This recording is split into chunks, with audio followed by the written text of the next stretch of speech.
राजस्थान के भौतिक प्रदेश। अब देखिए राजस्थान के भौतिक प्रदेश की अपन बात करें तो सबसे पहले 1966 में प्रोफेसर वी.सी. मिश्रा जिन्होंने राजस्थान को 7 भौतिक प्रदेशों के अंदर विभाजित किया था।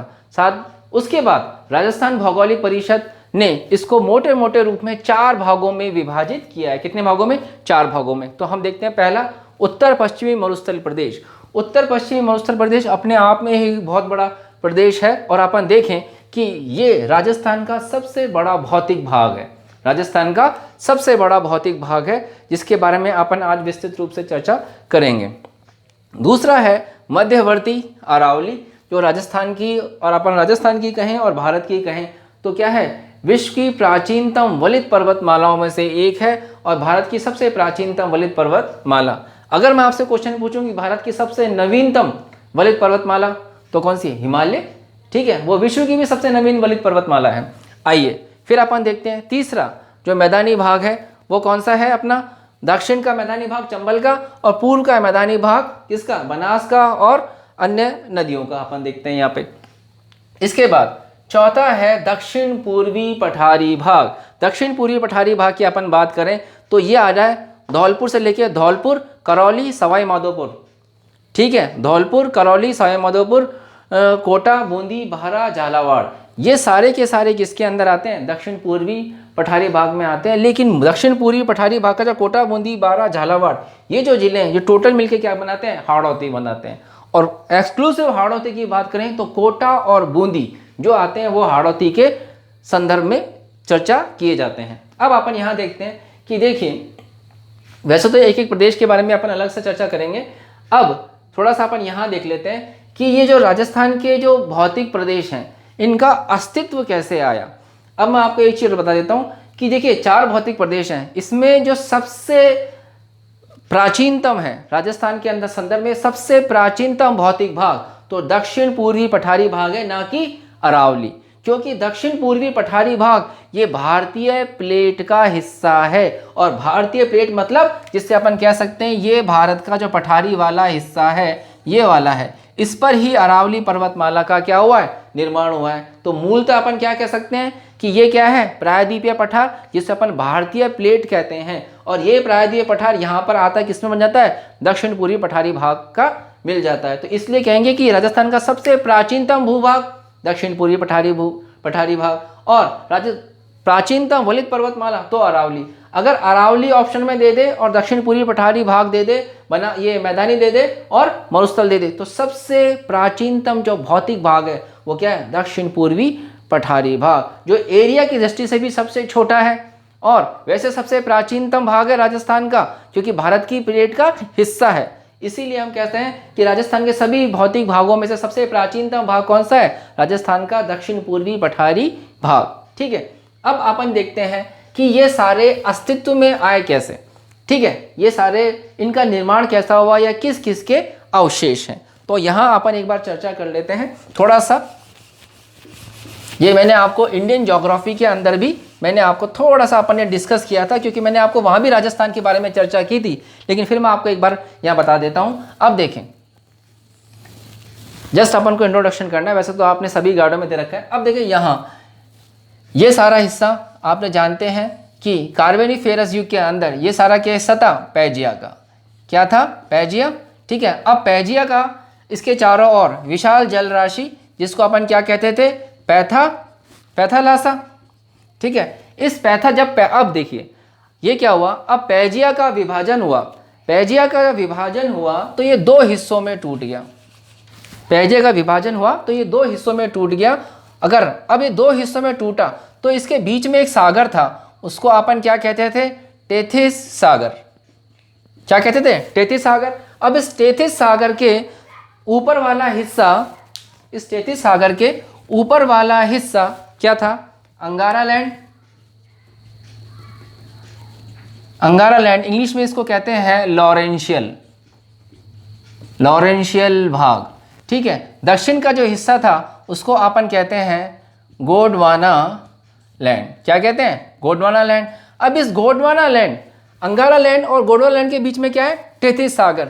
अब इस टेथिस सागर के अंतर्गत अगर आपन बात करें, टेथिस सागर मतलब खट्टा खारा सागर, ठीक है। अब इसके देखो अंगारा लैंड में क्या है, एशिया, यूरोप और उत्तरी अमेरिका, ठीक है। अब इसमें अभी कोई भारत का भूभाग नहीं आया, भारत का भूभाग नहीं आया तो राजस्थान का कोई भूभाग नहीं आया। अब अपन यहाँ देखते हैं दक्षिण में हिस्सा गोंडवाना लैंड, तो इसमें देखें दक्षिण अमेरिका,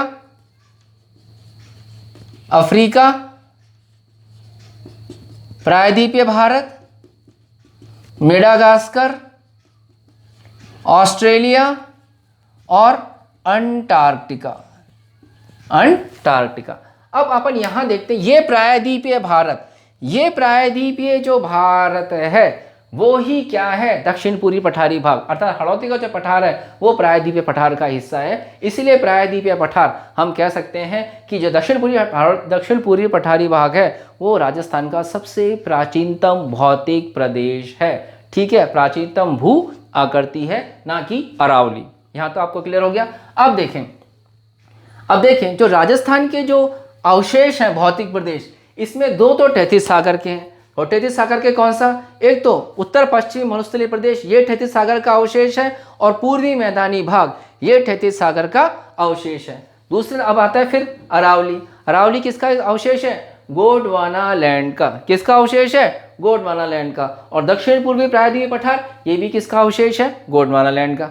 मैं यही आपको समझाना चाहता हूं कि ये जो आपको बताया तैतीस सागर वाला, और ये अपन अगर पढ़ते कि हिमालय किसका अवशेष है, तो वो भी किसका अवशेष है, तैतीस सागर का। क्योंकि जब दोनों प्लेटें आपस में आई, नजदीक आई, गोंडवाना लैंड और अंगारा लैंड, या हम कह सकते हैं कि प्रायद्वीपीय भारत और अंगारा लैंड, या प्रायद्वीपीय भारत और यूरोप और एशिया, यूरेशिया वाला हिस्सा और प्रायद्वीपीय भारत, जब दोनों आपस में नजदीक आए तो तैतीस सागर के अंदर क्या पड़ गए, वलन पड़ गए। तो इससे क्या हुआ, हिमालय पर्वत की उत्पत्ति हुई। तो हिमालय पर्वत कैसा है, वलित पर्वत है, तो वलन से क्या बन गए, वलित पर्वत। तो हिमालय पर्वत भी लगभग हम कह सकते हैं तैतीस सागर या तैतीस भूसंनीति का अवशेष है। हम बात कर रहे हैं राजस्थान की, तो राजस्थान के संदर्भ में अगर अपन देखें तो राजस्थान का उत्तर पश्चिमी मरुस्थलीय प्रदेश तैतीस सागर का अवशेष, पूर्वी मैदानी भाग तैतीस सागर का अवशेष, अरावली गोंडवाना लैंड का अवशेष, और दक्षिण पूर्वी पठारी भाग गोंडवाना लैंड का अवशेष। क्योंकि ये प्रायद्वीपीय भारत, तो प्रायद्वीपीय भारत जो है ये प्रायद्वीपीय भारत ये किसका अवशेष है, गोंडवाना लैंड का अवशेष है। और इस गोंडवाना लैंड के अवशेष पर ही किसकी उत्पत्ति हुई है, अरावली की उत्पत्ति हुई है। तो ये भी क्या है, गोंडवाना लैंड का हिस्सा है। तो हम कह सकते हैं दो तो गोंडवाना लैंड का, अरावली और दक्षिण पूर्वी पठारी भाग। अब जबकि शुष्क मरुस्थल और पूर्वी मैदानी भाग किसके अवशेष हैं, तैतीस सागर के। क्लियर, आगे बढ़ते हैं अपन। ये जैसा आपको समझाने के लिए थोड़ा सा किया था, ये मैंने इंडिया में भी इसकी चर्चा की थी, लेकिन मैंने कहा था कि राजस्थान में अपन इसको ढंग से देखेंगे। अब यहाँ अपन देखते हैं कि देखें राजस्थान की साहित्यिक शब्दावली की बात करें तो यहाँ अपन एक चीज़ देखते हैं कि इसके अंतर्गत कई चीज़ें आती हैं। जैसे राजस्थानी साहित्य शब्दावली की अपन बात करें तो राजस्थानी साहित्य शब्दावली की अगर अपन बात करते हैं तो यहाँ अपन एक चीज़ देखते हैं क्या, कि जो राजस्थानी, देखो एक तो है मरु, एक है मेरू और एक है माल। मरु का मतलब मरुस्थल, ठीक है। मेरू का मतलब पर्वत, मेरू पर्वत की चर्चा है रामायण के अंदर। और माल का मतलब पठार, ऊपर माल को पठार, किसका पठार, ऊपर माल का पठार। तो ये हम सारी चीजें एक बार देखते हैं इस संदर्भ में। अब आगे अपन देखते हैं कि तो राजस्थान साहित्यिक शब्दावली मरुस्थल, मेरू पर्वत और माल पठार, ऊपर माल रो पठार, ये अपनी राजस्थानी लैंग्वेज के अंदर है। आगे बढ़े अपन, आशा करता हूँ समझ में आया होगा। अब अपन चालू करते हैं, क्योंकि राजस्थान का उत्तर पश्चिमी मरुस्थलीय प्रदेश बहुत ही इंपॉर्टेंट भी है, बहुत ही महत्वपूर्ण भी है, और कई बार देखते हैं कि इसका मैन्युफैक्चरिंग कैसे हुई है, बना कैसे है ये एक तरीके से। तो अपन बात करते हैं पहले भौतिक प्रदेश की, उत्तर पश्चिम मरुस्थल प्रदेश। अब यहां एक चीज देखेंगे अपन, देखें उत्तर पश्चिमी मरुस्थल प्रदेश की, तो यहां अपन अभी इसको मिटा देते हैं अपन, क्योंकि अभी इन दोनों का कोई रोल नहीं है, इन दोनों की कोई अभी भूमिका नहीं है, ठीक।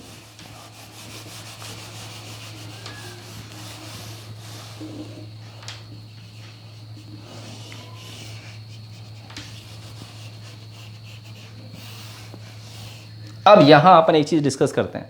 देखें इससे पहले अगर उत्तर पश्चिम उत्तर प्रदेश पढ़ने से पहले अपन देखते हैं, जब भौतिक प्रदेश पढ़ते हैं तो राजस्थान के उत्तर में कौन सा राज्य है? पंजाब। तो पंजाब में किसका है? सतलज और व्यास का मैदान। पूर्व अपन देखते हैं हरियाणा में अपन आता है हनुमानगढ़ भी आता है, तो घग्गर का मैदान भी आ गया, तो घग्गर का क्षेत्र। उसके बाद देखिए अपन पूर्व में क्या है? उत्तर प्रदेश में गंगा और यमुना का मैदान। दक्षिण पूर्व में मालवा का पठार, मालवा एक रियासत भी थी, मालवा का पठार भी है। मालवा के पठार की प्रमुख नदी क्या है? चंबल, जो मैंने आपको इंडियन ज्योग्राफी के अंदर पढ़ाई है। अब उसके बाद फिर अपन देखते हैं दक्षिण और दक्षिण पश्चिम में अगर अपन देखें गुजरात वाला, काठियावाड़ वाला रीजन आता है, कच्छ वाला रीजन आ जाता है। यही कच्छ से लेकर ठेठ ऊपर तक अगर अपन देखें, कहाँ? पंजाब तक मरुस्थल फैला हुआ है, जिसको अपन थार का मरुस्थल कहते हैं। यही थार का मरुस्थल पाकिस्तान के अंदर भी है। क्या? यही थार का मरुस्थल पाकिस्तान के अंदर भी है। ऐसा इसलिए अपन कहते हैं ना थार पाकर क्या है उसका? अगर अपन देखते हैं कि थार पाकर जिला भी है। थार पाकर क्या है? पाकिस्तान के में थार पाकर जिला भी है, और राजस्थान में थार पाकर क्या है? गाय की नस्ल भी है इस तरह से। और अपन देखते हैं यहाँ से लेके अगर अपन देखें गुजरात के कच्छ से लेके और पंजाब तक थोड़ा सा हरियाणा का हिस्सा, जिसमें क्या है? थार का मरुस्थल फैला हुआ है, और पाकिस्तान के अंदर भी थार का मरुस्थल फैला हुआ है। आइए अब अपन यहाँ एक चीज देखते हैं। अब देखिए उत्तर पश्चिमी मरुस्थल प्रदेश की अपन एक बात करें तो इसकी एक विशेषता क्या है कि ये मूलतः मरुस्थल नहीं है, ये दक्षिण पश्चिमी मानसूनी हवाएं और या हम कह सकते हैं कि जलवायु परिवर्तन के कारण बना है। तो पहले अगर अपन इसके बारे में देख लें तो देखें इसका जो क्षेत्रफल है कितना है। देखिए पहले इसका क्षेत्रफल था 1,75,000 वर्ग किलोमीटर, बाद में वर्तमान में कितना है? 2,90,000 वर्ग किलोमीटर, 2,90,000। अर्थात राजस्थान के कितना? 61.11% भाग या 2/3 भाग पर विस्तृत। कितने भाग पर? 2/3 भाग पर विस्तृत है। यहाँ पे जनसंख्या की बात करें अपन तो कितने % जनसंख्या निवास करती है? राज्य की 40%, मतलब एक तरह से देखें तो 40% जनसंख्या निवास करती है। अब 40% जनसंख्या की अपन बात कर रहे हैं तो देखिए विश्व का एकमात्र ऐसा मरुस्थल है जो 40% जनसंख्या निवास करती है। अब अपन देखें कि मरुस्थल उत्तर पश्चिम से दक्षिण पूर्व कैसे फैला हुआ है? उत्तर पश्चिम से दक्षिण पूर्व, तो हम कह सकते हैं लंबाई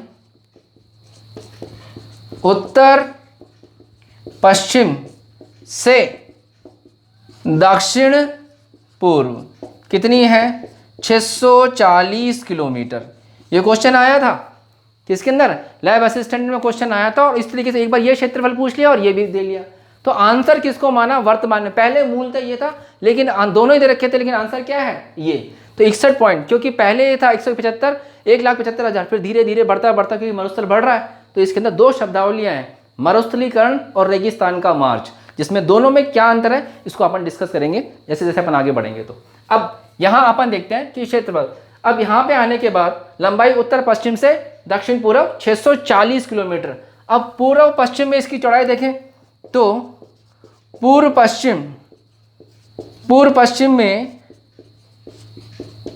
चौड़ाई कितनी है? 300 किलोमीटर। औसत ऊंचाई कितनी है? 150 मीटर। औसत ऊंचाई मतलब समुद्र तल से, हम यहां कह सकते हैं कि समुद्र तल से औसत ऊंचाई कितनी है? 150 मीटर। तो ज्यादा ऊंचा भी नहीं है एक तरीके से। इसका मतलब जैसे अपन एक क्षेत्र है यहाँ पे, कौन सा? बाड़मेर जालौर का जो क्षेत्र है उसको अपन कहते थे नेहड़, आज भी फेमस है वहां पर नेहड़। ये नेहड़ जो है ये क्या है? समुद्र का हिस्सा था, इसलिए इसको नेहड़ कहते हैं। ठीक है, लेकिन अब क्योंकि समुद्र यहाँ से चला गया है, पीछे हट गया है, और हाइट भी ज़्यादा नहीं है, 150 मीटर, तो कुछ ज़्यादा हाइट नहीं है इस तरीके से। तो प्राचीन में यह समुद्र था। ठीक है, और रामायण में ऐसी किंवदंती भी है। रामायण में आपको मिलेगा कि जब भगवान ने समुद्र को सुखाने के लिए, राम भगवान ने जब समुद्र को सुखाने के लिए तीर चलाया तो समुद्र देवता प्रकट हो गए, और उन्होंने क्या किया कि इसको राजस्थान की तरफ मोड़ दिया। तो राजस्थान की तरफ राम जी से निवेदन किया कि वहाँ पे छोड़ दें, तो उन्होंने वहाँ छोड़ा, तो उससे समुद्र का क्या हुआ? शुष्क में परिवर्तन हो गया, सूखे में क्षेत्र में परिवर्तन। ऐसी अपन की उदंती सुनते हैं। ठीक है, ये बाकी सच है नहीं, वो तो वैसे ही जानते हैं, ऊपर वाला ही जानते हैं, भगवान ही जानते हैं। तो चलें अब आ जाते हैं अपन। तो तो यहाँ तक समझ में आ गया कि मूल क्षेत्रफल था 1,75,000, वर्तमान में बढ़ता बढ़ता ये 2,09,000 वर्ग किलोमीटर 61.11% क्षेत्र पर स्थित या 2/3 भाग पर विस्तृत है। जनसंख्या जो इसके अंदर है वह 40%, 40% जनसंख्या निवास करती है उत्तर पश्चिम से, क्या कह रहा हूँ, उत्तर पश्चिम से दक्षिण पूर्व फीस के फैला हुआ है। ध्यान दीजिएगा, आजकल डायरेक्शन पूछते हैं कि मरुस्थल फैला हुआ है उत्तर पश्चिम से दक्षिण पूर्व की तरफ। उत्तर पश्चिम दक्षिण पूर्व कितना, 640 किलोमीटर। पूर्व पश्चिम में इसकी जो चौड़ाई है वो कितनी है, 300 किलोमीटर। समुद्र तल से औसत ऊंचाई 150 मीटर। ये ध्यान रहे, पटवारी का जो एग्जाम दे रहे हैं उनके संदर्भ में ऐसे क्वेश्चन पूछे जा सकते हैं। और पटवारी का स्टैंडर्ड आप देख रहे हैं, पिछले 2 सालों से पेपर बहुत अच्छे आ रहे हैं। आते हैं यहाँ पर नेक्स्ट। अब यहाँ अपन को इसके आगे देखते हैं कि अब देखें, अब यहाँ इसकी अपन चर्चा कर लेते हैं। अब देखो इसके संदर्भ में इसका ढाल क्या है इसका, तो मैं आपसे पूछना चाहता हूँ कि मरुस्थल का ढाल है उत्तर से दक्षिण, पश्चिम से पूर्व, कौन सा ढाल है, या उत्तर पूर्व की ओर। तो हम ये कहेंगे कि इसका जो ढाल है तो उत्तर से दक्षिण और पूर्व से पश्चिम। किसका ढाल, उत्तर से दक्षिण और पूर्व से पश्चिम। पूर्व से पश्चिम, उत्तर से दक्षिण, पूर्व से पश्चिम कैसे, तो हम ये देखेंगे। देखिए लूनी नदी आप जानते ही हैं, लूनी नदी ये अजमेर है। अजमेर के कहाँ से निकलती है, नाग पहाड़ से, नाग पहाड़ से निकलती है ना। अब नाग पहाड़ से निकलती है अजमेर से, तो हम यहाँ इसको देखते हैं कि इस तरीके से फ्लो करती है, नागौर, पाली, जोधपुर वगैरह आती हुई 6 जिलों से होती है, लास्ट में जालौर जिलों से होकर और कच्छ के रण में चली जाती है। तो उत्तर से दक्षिण में आई और पूर्व से कहाँ चली गई, पश्चिम में। तो इसका जो ढाल होगा वो बहुत इंपॉर्टेंट है। तो इसका ढाल है किसका, मरुस्थल का, तो उत्तर पूर्व से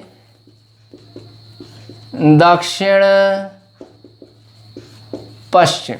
अगर आपको ऐसे देके पूछेगा तो आंसर ये राइट है। अगर उत्तर से दक्षिण देगा तो भी ठीक है, अलग अलग दे तो उत्तर से दक्षिण या पूर्व से पश्चिम। तो वैसे देखा जाए तो उत्तर से अपन यूँ आए और फिर उसके बाद इस तरीके से चलेगा। तो उत्तर पूर्व से दक्षिण पश्चिम इसकी ढाल है, तो अपन को ध्यान में रखना है। अब यहाँ अपन को इस चीज़ का ध्यान रखें कि अब देखें, यहाँ अगर अपन आगे बढ़ते हैं, अब देखो जलवायु कैसी है, अत्यधिक शुष्क या विषम। इसके बाद वर्षा कितनी होती है यहाँ पर, तो आप जानते हैं 0 से 20 सेंटीमीटर, 0 से 20 सेंटीमीटर।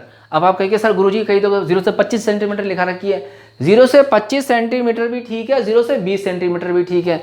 0 से 20 सेंटीमीटर राजस्थान हिंदी साहित्य अकादमी की जो पुस्तक चलती है उसमें है, और उसको अपन चैलेंज नहीं कर सकते, इसीलिए 0 से 20 सेंटीमीटर है। और अब जो आपकी किताबें आ रही हैं एनसीईआरटी, उसके अंदर भी 0 से 20 सेंटीमीटर ही दे रखा है। एग्जाम के अंदर भी 0 से 20 सेंटीमीटर पे क्वेश्चन पूछा हुआ है, तो 0 से 20 सेंटीमीटर ज़्यादा इंपॉर्टेंट है। तो यह अपन देखते हैं। अब यहाँ इसको बाद आने के बाद तो अभी देखें वर्षा 0 से 20 सेंटीमीटर। अब आगे बढ़ते हैं, देखें वनस्पति कौन सी है इस एरिया के अंदर, तो हम कहेंगे कांटेदार वनस्पति, ठीक है। या इसको अपन कह सकते हैं ज़ीरोफाइट, क्या कह सकते हैं, ज़ीरोफाइट। अब इसके पास देखें अपन तो नदी कौन सी है, मुख्य नदी कौन सी है मारवाड़ की, लूनी नदी। मीठी खारी नदी भी इसको अपन कहते हैं मारवाड़ की, ठीक है। मीठी भी इसलिए है, खारी भी है, क्योंकि मीठी इसलिए है कि जब तक चट्टानी प्रदेश में से आके बहेगी तब तक मीठी, और जैसे रेत चालू हो जाएगी, रेत में बहेगी तो क्या होगी, खारी हो जाएगी। क्योंकि जो मरुस्थल है वो किसका अवशेष है, टेथिस सागर का, और टेथिस सागर क्या है, खारा। तो उसके अंदर मिट्टी में खारापन होगा, तो मिट्टी के खारेपन को ये एब्जॉर्ब करती है, अवशोषित करती है, इसलिए इसको अपन मीठी खारी नदी कहते हैं। प्रमुख नहर, तो नहर कौन सी है इसकी, आप जानते हैं इंदिरा गांधी नहर। मूल नहर कौन सी है, इंदिरा गांधी नहर। अब इंदिरा गांधी नहर के साथ देखते हैं अपन, तो इसका अपन चर्चा करेंगे जब राजस्थान की सिंचाई पढ़ेंगे। अब यहाँ पे इसके बाद आने के बाद अब थोड़ी सी एक चीज़ देखें कि देखिए ऐसा शुष्क मरुस्थल है जिसका जो सबसे विश्व का नवीन मरुस्थल है, कौन, अपना उत्तर पश्चिमी मरुस्थल या थार का मरुस्थल। अब ये जो मूल मरुस्थल है उसको अपन बात करते हैं, तो मैंने क्या कहा, विश्व का सबसे नवीनतम मरुस्थल।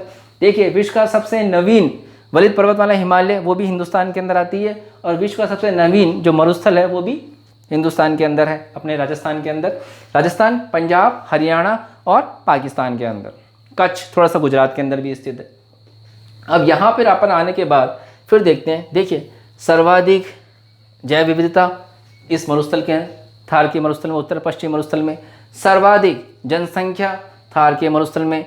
अगर अपन देखें फिर सर्वाधिक पशु घनत्व वो भी थार के मरुस्थल में।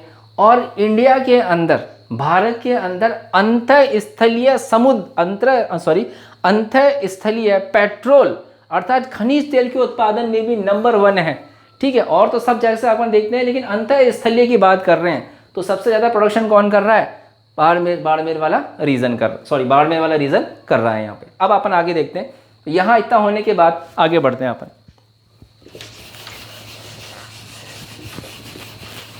अब यहाँ अपन देख रहे हैं कि अब देखें इस मरुस्थल को मोटे मोटे रूप में अपन 2 भागों में विभाजित करते हैं। एक, अगर अपन बात करें शुष्क मरुस्थल, और एक है अर्ध शुष्क मरुस्थल।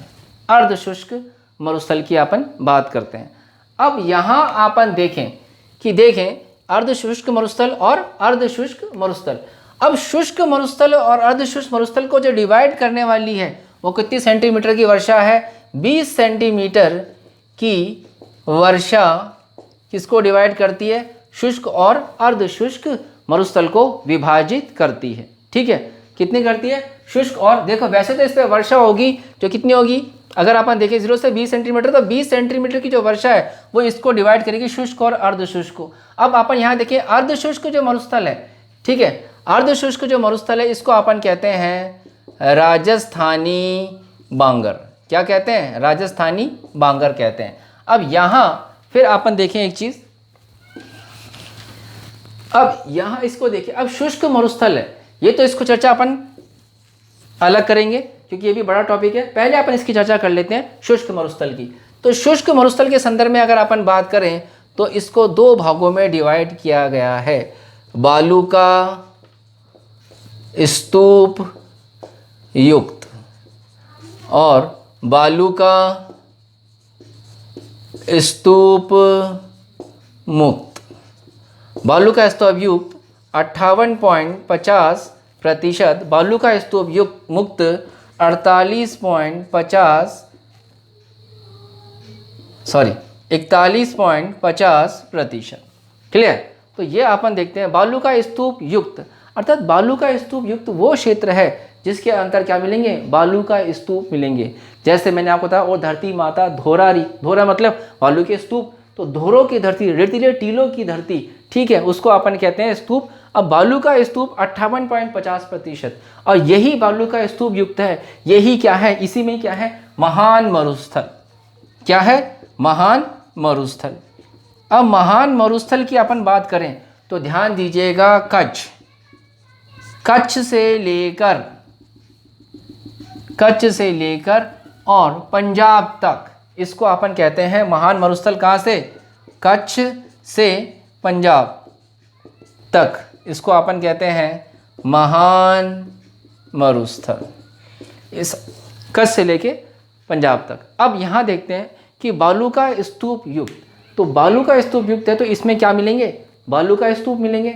अब बालू का स्तूप बनते कैसे हैं? तो बालू का स्तूप रेत के अर्थात वायु के अपर्दन और निक्षेपण के कारण, वायु जब चलेगी तो हवा से क्या होगी? रेत उड़ेगी, और रेत उड़ेगी तो कहीं ना कहीं जाके बैठेगी, तो रेत का उड़ना, एक स्थान से दूसरे स्थान पर क्या हुआ? अपर्दन, और वहाँ पर रेत का बैठना वो क्या हो गया? निक्षेपण। तो उससे क्या होगी? रेत की आकृति बनेगी। ज़्यादातर रेत की आकृति क्या बनती है? बालू का स्तूप। तो इसको अपन कह सकते हैं कि क्या होता है? रेत के, वायु के द्वारा रेत में किया गया अपर्दन और निक्षेपण, वो क्या बनता है?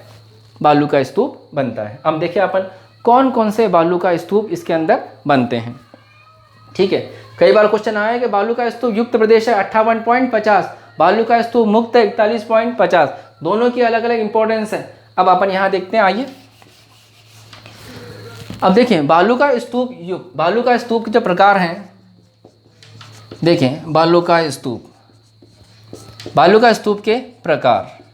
तो सबसे पहले अपन बात करते हैं दो मोटे रूप में जो होते हैं। तो एक तो है अनुप्रस्थ और एक है अनुदैर्घ्य, ठीक है। एक है बरखान, एक है सीप, एक है नेबखा, एक है इंसेलबर्ग,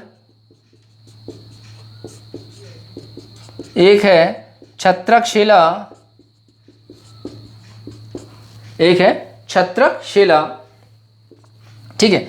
ये काफ़ी जो ऐसे हैं जो रेत के संदर्भ में जो निर्मित स्थलाकृतियाँ हैं। तो बालू का स्तूप की बात करें, अनुप्रस्थ बालू का स्तूप, अनुप्रस्थ बालू का स्तूप की अपन बात करते हैं तो देखें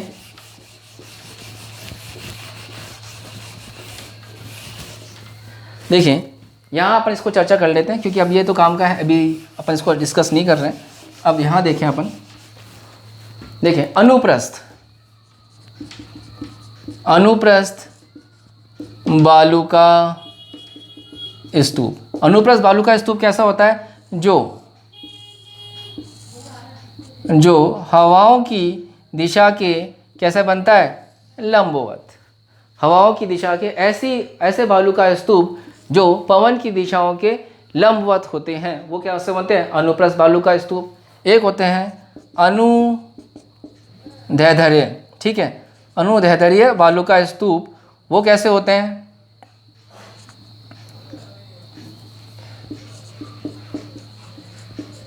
अनुदैर्घ्य बालू का स्तूप अर्थात ऐसे बालू का स्तूप जो पवन की दिशा के कैसे बनते हैं? बिल्कुल समांतर होते हैं। ऐसे बालू का स्तूप जो पवन की दिशा के समानांतर होते हैं उसको अपन कहते हैं अनुदैर्घ्य बालू का स्तूप। अब आते हैं एक और देखते हैं अपन बरखान। कौन से बालू का स्तूप? बरखान। तो बरखान के अपन देखते हैं ये अर्धचंद्राकार कैसे बालू का स्तूप होते हैं? अर्धचंद्राकार बालू का स्तूप। ये कौन होते हैं? बरखान। बरखान ज़्यादातर जो अपन देखते हैं तो अपन देखते हैं सीकर जिले की मेडा जो नदी घाटी है उसके अंदर कैसे मिलते हैं? बरखान बालू का स्तूप मिलते हैं। और ज़्यादातर शेखावाटी क्षेत्र के अंदर ये बरखान मिलते हैं। सबसे ज़्यादा जो घातक बालू का स्तूप है वो कौन सा है? घातक जो है सबसे ज़्यादा नुकसान करता है वो कौन सा है? बरखान बालू का स्तूप। उसके बाद फिर अपन एक चीज़ देखते हैं। अब जैसे इसी बरखान की एक भुजा को अपन लंबी कर दें और एक भुजा पुनः जैसी है पहले वैसी है और एक भुजा लंबी हो जाती है, तो इसको ऐसे बालू का स्तूप को अपन क्या कहते हैं? सीप। तो ध्यान रखना बरखान, लेकिन मैं एक चीज़ और ध्यान रखें, बरखान और स्तूप जो सीप है वो दोनों ही किस प्रकार के बालू का स्तूप हैं? अनुप्रस्थ बालू का स्तूप है। कैसे बालू का स्तूप है? दोनों ही अनुप्रस्थ बालू का स्तूप है। तो बरखान भी अनुप्रस्थ बालू का स्तूपों का ही एक प्रकार है। सीप बरखान के ऐसा बरखान बालू जाए तो ऐसा स्तूप क्या बनेगा? सीप प्रकार का बालू का स्तूप बनेगा। एक होता है नेबखा। नेबखा क्या है? अगर मैं कह दूं कि झाड़ियों के पीछे बना बालू का स्तूप, झाड़ियों के पीछे बना बालू का स्तूप, तो इसको अपन क्या कहते हैं? नेबखा कहते हैं, ठीक है। एक होता है पवनानुवर्ती बालू का स्तूप।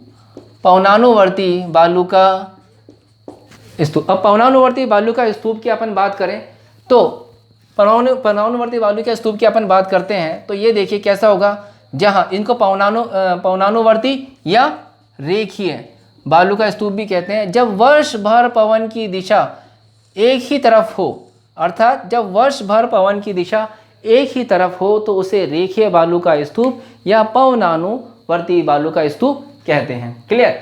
अब इसके अलावा होता है एक ताराकार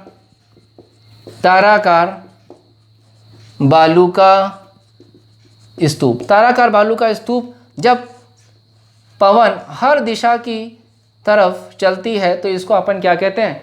ताराकार या अनियमित अनाकार बालू का स्तूप। तो ये सारे के सारे जो बालू का स्तूप हैं जो मिलते हैं। अब देखिए मार्च से लेके और जुलाई तक अपन देखते हैं तो सबसे ज़्यादा मार्च से लेकर जुलाई तक बालू का स्तूप बनते हैं। सभी प्रकार के बालू का स्तूप कहाँ मिलते हैं? जोधपुर के अंदर।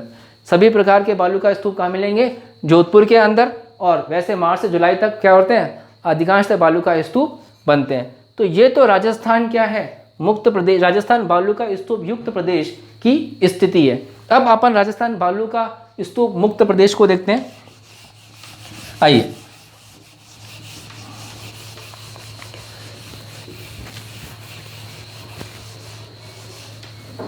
यहां अपन देखें, अब यहां अपन को एक चीज देखनी है। अब देखो, बालू का स्तूप मुक्त प्रदेश, बालू का स्तूप मुक्त प्रदेश की अपन बात करें तो यहाँ अपन को एक चीज़ समझनी है। बालू का स्तूप मुक्त प्रदेश के अंदर देखिए, इसके अंदर बालू का स्तूप मुक्त प्रदेश कितना था, 41.50%। 41.50% बालू का स्तूप मुक्त प्रदेश है। तो यहाँ अपन एक चीज़ देखें इसके संदर्भ में कि अब देखें, बालू का स्तूप मुक्त प्रदेश के अंतर्गत जैसलमेर, बाड़मेर, सीकर, झुंझुनू के वे क्षेत्र, जिसके जो जुरासिक युगीन और प्लीस्टोयुगीन चट्टानों के अवशेष मिलते हैं। वैसे तो जुरासिक, जैसलमेर और बाड़मेर, ज़्यादातर जैसलमेर और बाड़मेर क्षेत्र में जुरासिक एवं प्लीस्टोसीन युग की चट्टानें मिलती हैं। क्या मिलती हैं? चट्टानें मिलती हैं। अब चूंकि बालू का स्तूप मुक्त प्रदेश है तो इसके अंदर भी जो रेगिस्तान के जो प्रकार हैं वो दो प्रकार के हैं। एक जैसे अपन देखते हैं, देखो, जब एक तो होता है अर्घ या जिसको अपन कहते हैं रेग, दूसरा होता है सेरिर और एक होता है हम्मादा। अर्घ मतलब जब रेतीला मरुस्थल, कैसा मरुस्थल? रेतीला मरुस्थल। सेर पथरीला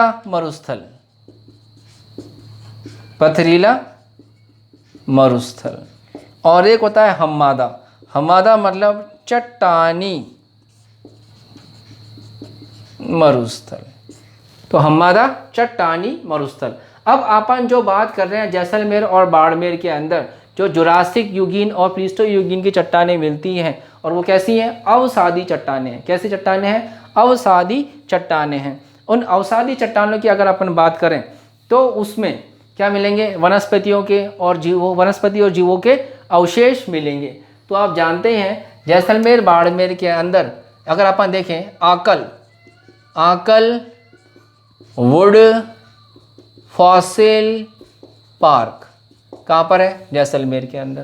क्यों? क्योंकि उसमें वहाँ पे क्या किसकी चट्टानें हैं? जुरासिक और प्लीस्टोयुगीन की अवसादी चट्टानें हैं। और अपन देखें कि जैसलमेर के बाड़मेर के अंदर भी जो खनिज मिल रहा है वो किस में मिल रहा है? अवसादी चट्टानों में मिल रहा है। ठीक है, क्योंकि जो खनिज तेल है न तो आग्नेय चट्टानों में मिल सकता है और न ही कायांतरित चट्टानों में मिल सकता है। तो खनिज तेल मिलेगा किसमें? अवसादी चट्टानों में। तो यहाँ अपन को एक चीज़ देखनी है कि आकलवुड फॉसिल पार्क जो जैसलमेर के अंदर स्थित है, इसमें क्या है? जुरासिक और प्लीस्टोसीन युग की चट्टानें हैं। एक मैं आपको बताता हूँ कि जब इस प्रकार के मरुस्थल होते हैं, हम्मादा मरुस्थल होता है या चट्टानी मरुस्थल होता है, तो उसके अंदर एक आकृति बनती है। उससे अपन कहते हैं वायु के अपर्दन के द्वारा, उसे अपन कहते हैं इंसेलबर्ग। क्या कहते हैं? इंसेलबर्ग। अब मैं एक क्वेश्चन देता हूँ आपको कि वैसे तो इतिहास से रिलेटेड है, इतिहास प्लस ज्योग्राफी को रिलेट करता है कि इंसेलबर्ग का